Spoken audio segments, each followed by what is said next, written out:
জটা বুড়ি তার দোকানে তালের কাঁদিগুলো সাজিয়ে আর পাশে একটা ঝুড়িতে কচি কচি তালের শাঁস ছাড়িয়ে রেখে বিক্রি করছে।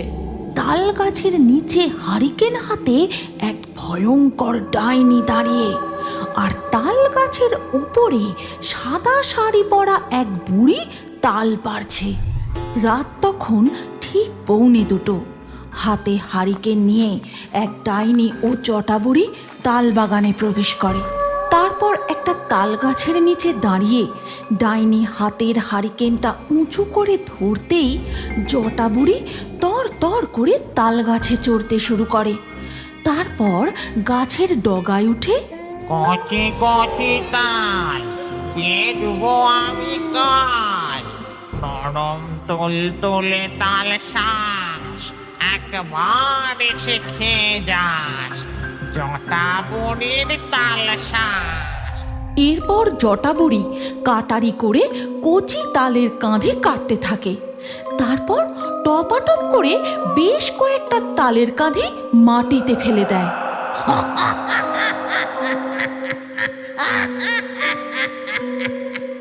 তারপর জটা বুড়ি নিচে নেমে আসে। ডাইনি ও জটা বুড়ি তালের কাঁধিগুলো নিয়ে তাল বাগানের মধ্যে দিয়ে কোথায় যেন চলে যায়।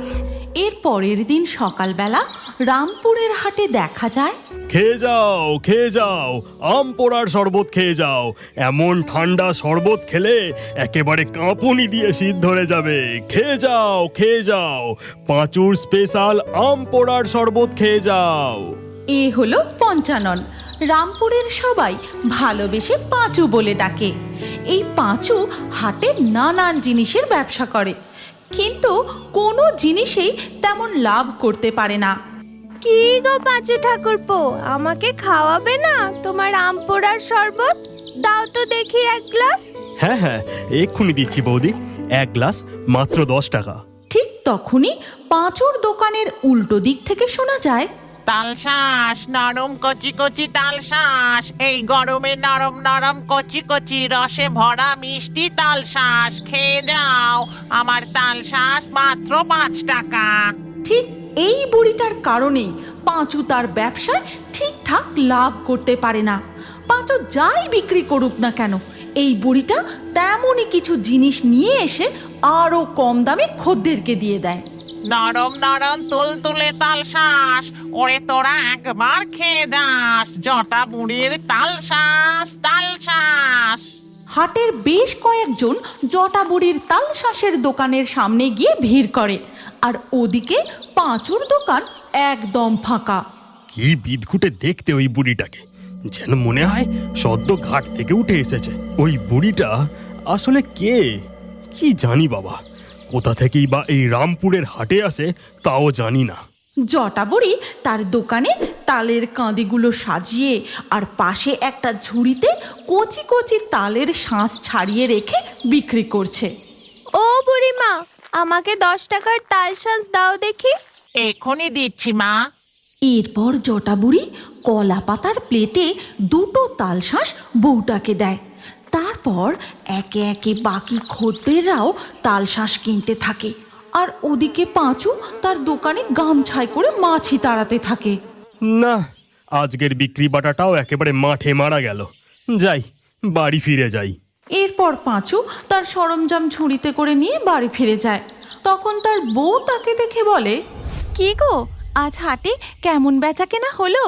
আর বেচা কেনা, ওই বিদঘুটে বুড়িটা যতদিন রামপুরের হাটে আসছে আমার বেচা কেনা একেবারে ডকে তুলে দিয়েছে। আজ বুড়িটা হাটে তাল শাঁস নিয়ে এসে হাজির। হ্যাঁ, সে কি গো, তারপর কি হলো? তারপর আর কি হলো, এই গরমে সবাই আমার আম পোড়ার শরবত ছেড়ে ওই বুড়ির দোকানে গিয়ে ভিড় জমায়। তুমি বলো গিন্নি, তাল শাঁস পেলে কেউ কি আম পোড়ার শরবত খাবে? শোনো না, বলি কি, কাল হাটে তুমিও তাল শাঁস বিক্রি করো, আর ওই বুড়ির থেকে কম দামে বিক্রি করবে, তাহলে আর কেউ ওর দোকানে যাবে না। সে না হয় বুঝলাম, কিন্তু আমি কচি তাল পাবো কোথা থেকে? কেন, মাঠের দিকে যাবার পথে ওই যে বড় তাল বাগানটা পড়ে, ওখানের গাছগুলোয় প্রচুর তাল ধরেছে। আজ রাতে তুমি আর আমি ওখানেই যাব। এরপর রাত্রিবেলা পাঁচু ও তার বউ যায় ওই তালের বাগানে।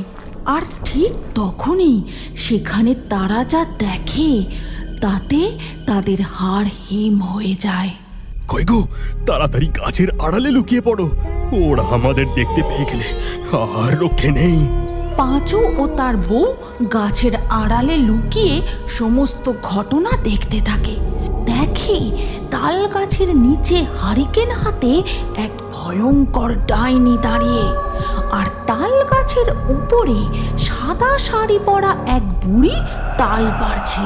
বলছি আর এক কাঁদি তাল পারো, কাল হাটে আরো কম দামে তাল শাঁস বিক্রি করতে হবে।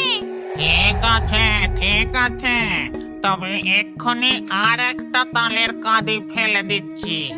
এই বলে ওই সাদা শাড়ি পরা বুড়ি তাল গাছের উপর থেকে আরো একটা তালের কাঁদি নিচে ফেলে দেয়।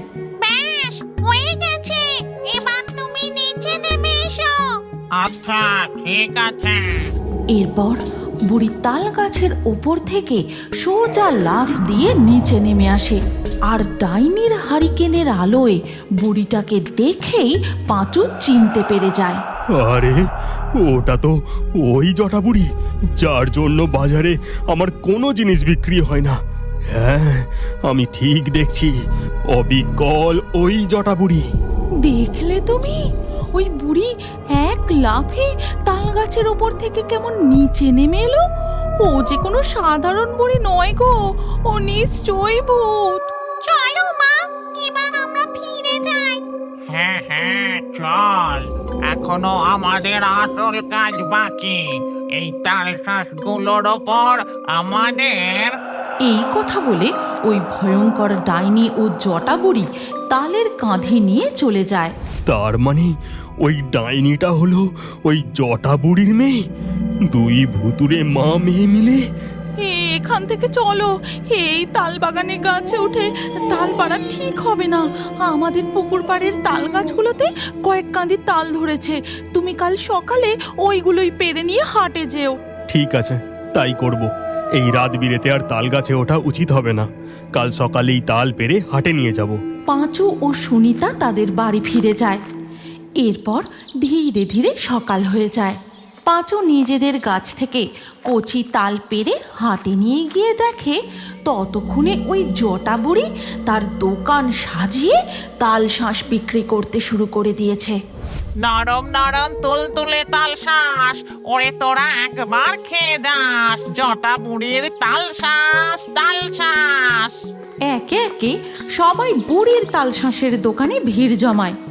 এই দেখে পাঁচু ডাক দিতে শুরু করে, আমার দোকানের তাল শাঁস খেয়ে যাও, মিছরির মতো মিষ্টি জলওয়ালা নরম তুলতুলে তাল শাঁস। টাকায় একটা করে, টাকায় একটা করে, দামে কম গুণে ভালো, পাঁচুর স্পেশাল কচি কচি তাল শাঁস। পাঁচুর ডাকে কোনো লাভ হয় না। আজ যেন সব খদ্দের সম্মোহিত হয়ে বুড়ির তাল শাঁস খেতে থাকে, আর তার বদলে কেউ তার গলার সোনার হার, কেউ কেউ আবার হাতের চুড়ি, সোনার আংটি দিতে থাকে। আরে আরে, খদ্দেরগুলো পাগল হলো নাকি? ওই বুড়িকে ওরা নিজেদের সোনার অলংকার কেন দিয়ে দিচ্ছে? বুঝেছি, ওই বুড়ি তো আর কোনো সাধারণ বুড়ি নয়, ও নিশ্চয়ই তাল শাঁসে কিছু করেছে। এরপর বুড়ির তাল শাঁস বিক্রি হয়ে গেলে যখন সে ফিরে যায় তার পিছু নেয় পাঁচু। তারপর দেখা যায় ওই জটা বুড়ি তালের জঙ্গল পার করে এক অতিকায় বাঁশ বাগানে প্রবেশ করে। তারপরে একটা মাটির বাড়িতে জটা বুড়ি ঢুকে যায়। আচ্ছা, এইখানেই তাহলে ওই জটা বুড়ি আর তার ডাইনি মেয়ে থাকে। আমাকে এই ব্যাপারখানা আমার বউকে জানাতে হবে। এরপর পাঁচু বাড়ি ফিরে গিয়ে তার বউকে সব কথা জানায়। এই ব্যাপারটা আমার মোটেও সুবিধের মনে হচ্ছে না। ওই জটা বুড়ি ও তার ডাইনি মেয়ে মিলে নিশ্চয়ই কোনো বড় ষড়যন্ত্র করছে। সন্ধেটা হতে দাও, তারপর তুমি আর আমি গিয়ে একবার দেখে আসবো ওরা ওই ঘরে কি করে। এরপর সন্ধ্যা হতেই পাঁচু ও তার বউ যায় ওই জটা বুড়ির কুঁড়ে ঘরের কাছে, আর লুকিয়ে লুকিয়ে জানলা দিয়ে দেখতে থাকে। মা, আর মাত্র কদিন তুমি রামপুর হাটে এইভাবে জাদু করার আকাশের সোনা দানা আমাদের কাছে চলে আসবে। তারপর সিন্ধুকগুলো ভরে গেলে আমরা এই গ্রাম ছেড়ে অন্য গ্রামে পালাবো। কিন্তু ওই পাঁচুটা কদিন ধরে আমাকে সন্দেহের চোখে দেখছে। ব্যাপারটা আমার ভালো ঠেকছে না। ও মা গো, এই ডাইনি আর জটাবড়ি মা মেয়ে মিলে এই কি ভয়ঙ্কর ষড়যন্ত্র করছে গো। এরা যে দুজনেই চোর ভূত, আমাদের গ্রামের অনেক বড় ক্ষতি হয়ে যাবে। এদের এখান থেকে পালিয়ে যেতে দেওয়া যাবে না। চলো গিন্নি, আমরা এক্ষুনি অঘরীতান্ত্রিকের কাছে যাই। আমাদের ঘরের বাইরে কার যেন গলার আওয়াজ পেলাম। কে কে বাইরে? সর্বনাশ, আমাদের ব্যাপারে কেউ জেনে গেল না তো? এই কে রে বাইরে? সারা দে বলছি। চলো তো মা, বাইরে গিয়ে দেখি একবার। গিন্নি, সর্বনাশ, ওরা মনে হয় আমাদের ব্যাপারে বুঝতে পেরে গেছে। ওরা আমাদের ধরতে পারলে আর রক্ষে নেই। এবার কি করি? বন্ধুরা, এই অবস্থায় সুনিতা ও পাঁচু কি পালাতে পারবে, না জটাবড়ি ও ডাইনি পাঁচু ও সুনিতাকে ধরে ফেলবে? তাহলে তো জটাবড়ি ও ডাইনির এই চুরির ব্যাপারেও কেউ জানতে পারবে না। তারা অন্য গ্রামে পালিয়ে গিয়ে আবার নতুনভাবে কিছু করবে। তোমরা যদি এই গল্পের পরবর্তী পর্ব দেখতে চাও, তাহলে আমাদের চ্যানেল এক্ষুনি সাবস্ক্রাইব করে নাও আর কমেন্টে নেক্সট পার্ট লিখে আমাদের জানাও। তুমি কি জানো, তোমার নামও আমাদের কার্টুন ভিডিওর মধ্যে থাকতে পারে। আজকের লাকি ড্রয়ে নির্বাচিত নামগুলি হলো অন্তরা, আয়ুষী, হৃদয়, ফাতেমা, রাবেয়া, তানিয়া, আতিশা, পুষ্পিতা, সাহেব, চাঁদনি, সোনাই, আলিয়া, রাজীব, আক্রম, সীমান্ত। আপনার নামসহ সেরা কমেন্ট করে পরবর্তী ভিডিওতে দেখার জন্য এক্ষুনি ফেয়ারি টুনস ভূতের কার্টুন চ্যানেলটি সাবস্ক্রাইব করে নিন। তারপর আপনার নাম কমেন্টে লিখে